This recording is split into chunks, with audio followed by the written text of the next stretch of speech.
Hey there, and welcome to Avoiding Anxiety and Depression Through Empathy and Awareness.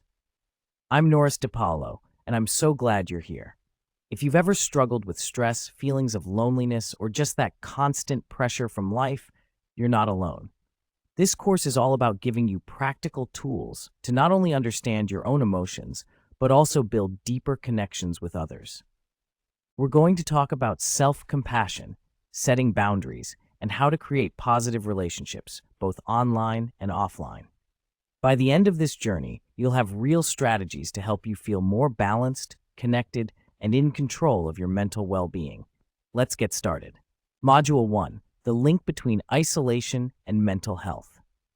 Did you know that loneliness has the same impact on your health as smoking 15 cigarettes a day? That's how powerful social connection is. The truth is, feeling alone, even when you're surrounded by people, can make anxiety and depression worse. Sometimes it's not about being physically alone, it's about feeling unseen or unheard. And guess what? Social media plays a huge role in this. We see curated, perfect lives, and it can make us feel like we don't belong. But here's the good news. You can take small steps to break the cycle of isolation. Try this. Reach out to someone today. A simple text, a voice note, even a funny meme. These tiny connections add up. In the next lesson, we'll talk about how self-empathy can be your greatest tool for mental well-being. See you there. Let's be real. Sometimes we are our own worst critics. You ever catch yourself thinking, I'm not good enough, or I always mess things up? That's negative self-talk, and it feeds anxiety and depression.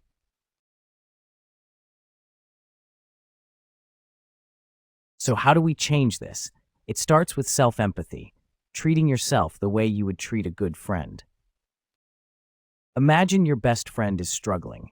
Would you tell them they're worthless? Of course not. So why say it to yourself? Let's try a simple exercise. Think of one thing you've been hard on yourself about, and now reframe it as if you were talking to a friend. In the next lesson, we'll talk about emotional triggers and how to manage them. See you soon. Empathy is like a superpower. It helps us build real connections and understand others. But here's the trick. Empathy isn't the same as sympathy. Empathy says, I see you, I hear you, and I understand. Sympathy says, I feel bad for you. See the difference? The best way to practice empathy is by becoming a better listener. Instead of thinking about what to say next, just be present. Nod, ask questions, and let the other person know they're heard. Try this today. Have a conversation where you focus only on listening. Have you ever said yes to something when you really wanted to say no? We all have.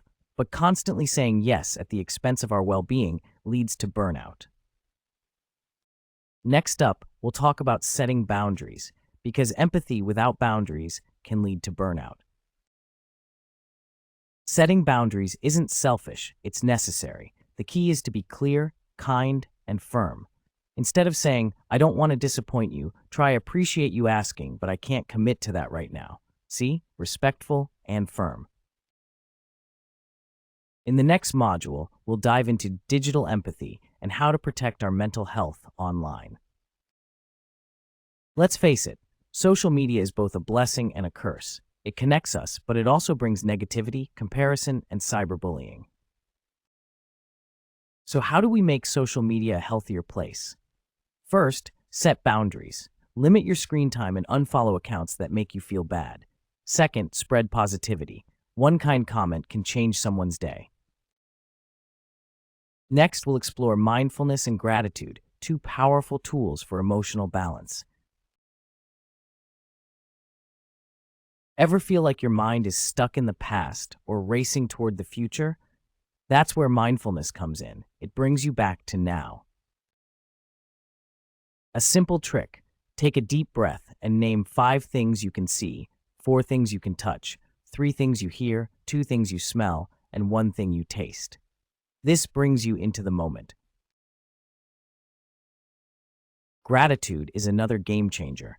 Every day, write down 3 things you're grateful for. It rewires your brain to focus on the good. And with that, we wrap up this course. Thank you for joining me on this journey. Remember, small changes add up, and you are never alone. Take care and be kind to yourself.